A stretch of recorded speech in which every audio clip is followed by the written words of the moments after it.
fiction. Her work has appeared in The Onion, American Short Fiction, and McSweeney's. She lives and teaches here in Austin. Please welcome Amelia Gray.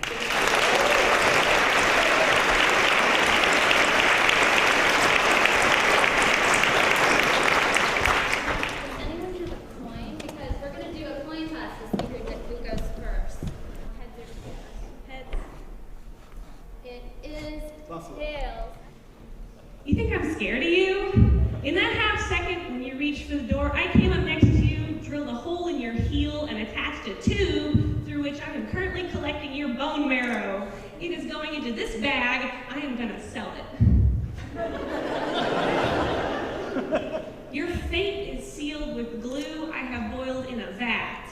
I slapped it on an envelope and mailed it to your mother's womb. Come here. Come put your face in my hands. Do you trust me? Trust me when I say this. I exist to ruin you. Left to my own devices, I will go insane on your ass. I will cross-stitch an image of our future home burning. I will cover my tracks in pursuit of you. I will step into the same river twice. I will never lose your scent. I will wear special clothing that makes me look like you. I will stand very close. Thank you, and right now, Kyle Beachy.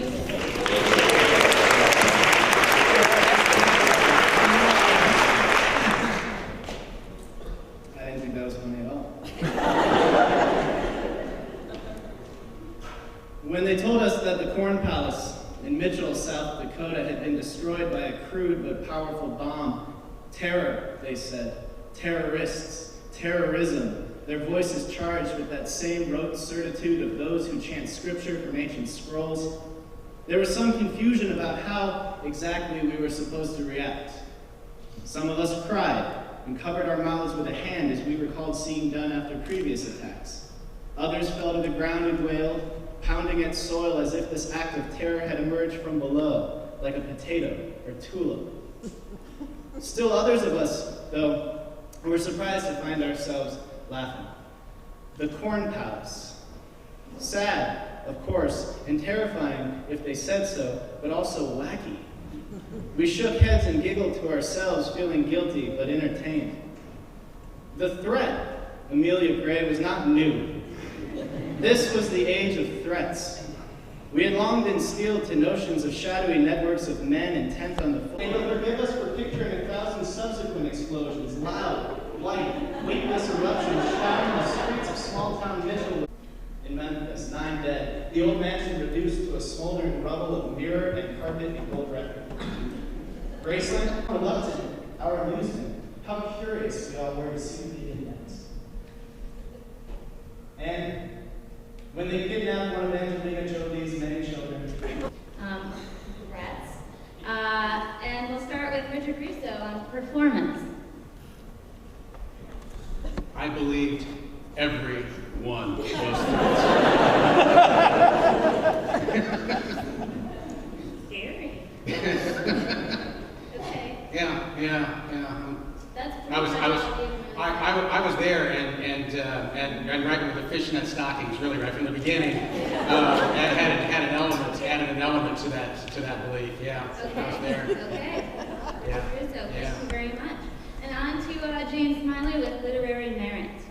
You know, the first thing I thought of as I was listening to Amelia's piece was Harold Bloom and his book, The Agony of Influence.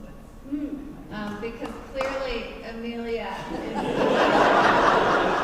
with some deep agony.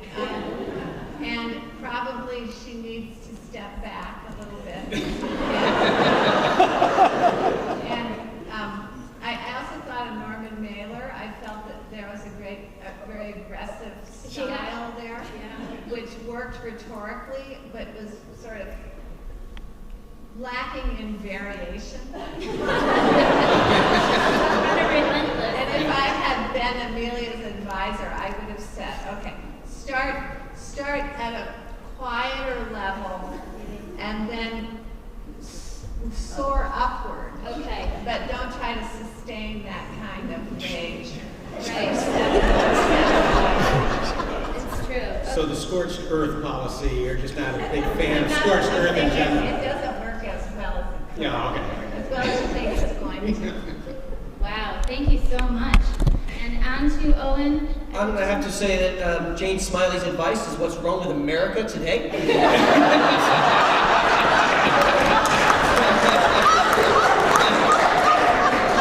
I'm going to say that as Amelia was reading, I wanted to be Kyle Beachy. Because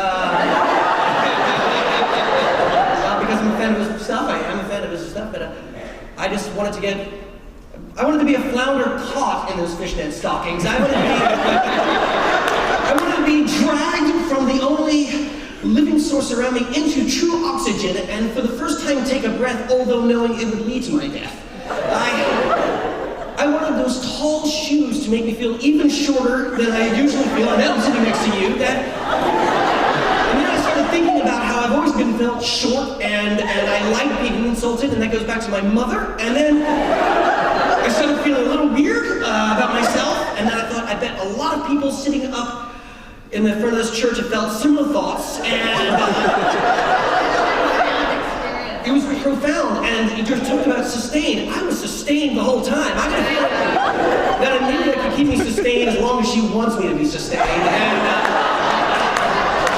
and it would be the best 7 minutes of my life. So thank God for Amelia Gray.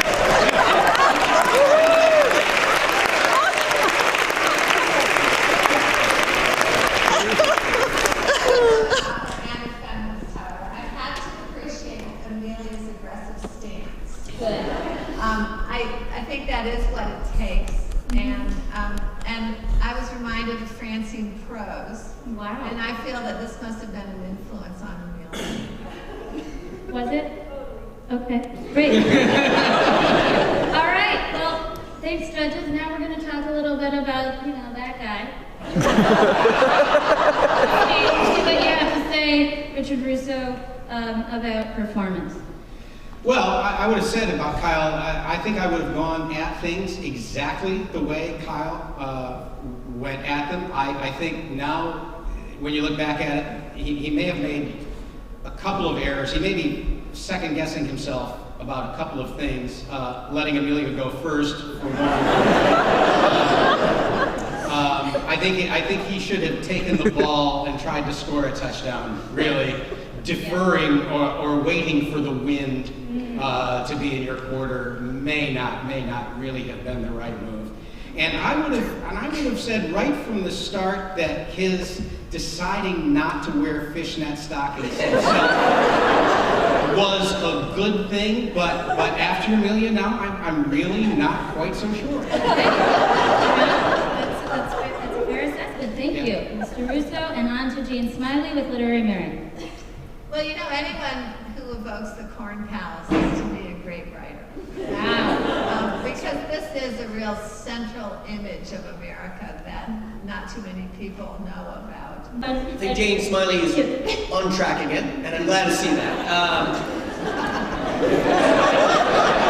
Unfortunately, Richard, I happen to know that Kyle is wearing fishnet stockings. And a fishnet tank top, which is fabulous. As I said, I'm a fan of Kyle, and I've wanted to be Kyle. His agent actually turned me down on a novel line. I don't know if Kyle knows that. But I found myself interested in this story. I was evoked in several ways, except I happen to be a huge fan of Elvis, a huge fan of YouTube, and I happen to have adopted several children from Cambodia, so that part lost me, and it was like he was jabbing at me. It was like his words were like a pencil that he had sharpened and was really long because he's over there and was stabbing me in the eye. Every word he said was like another stab in the eye, and I was like, There's nothing wrong with that. no, I suppose you're right, it had an impact. But then after a while, I was like, I got into Kyle's head, and I was like, he is reading this entire story, he is telling us all kinds of things, all while knowing later he's going to get slapped by Amelia with a bag full of quarters. If he can do that, he can do anything. There's a courage. That's a brave man. And you should see that tank top. Thank you so much, Owen. This rich. Really rich. Okay. But isn't he supposed to be judging intangibles? Well, I mean, I think those are tangibles. Those tangibles? He has an essence of cinnamon about his adverbs.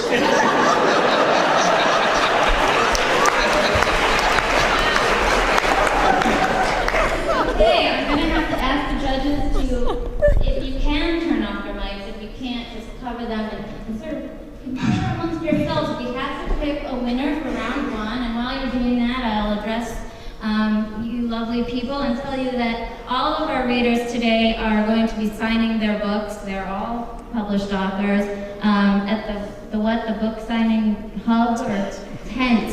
They're going to be at the book signing tent. So, go check them out. They're all very talented. And so, let's go to Jane. Who did you decide? We have chosen Amelia. Amelia Gray, the winner of round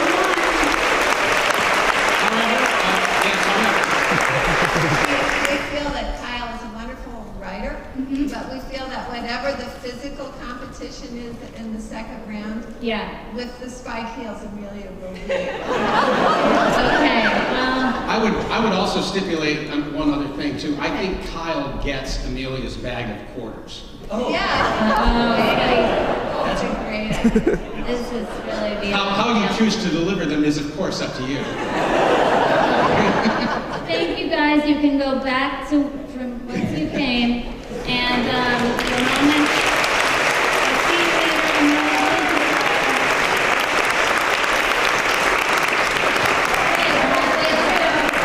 Very exciting. I'm going to call up two new writers.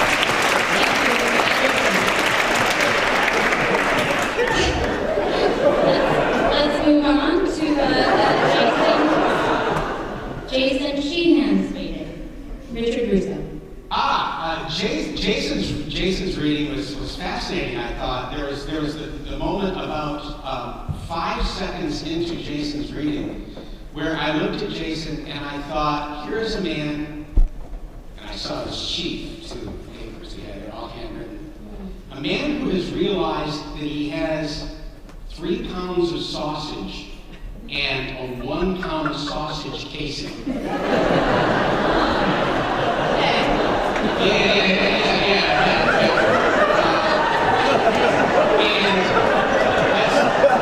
I wanted of his time. So I think we should, well, maybe not. I was going to say demand that Jason read it again at human speed. But it was a decision. It was a decision.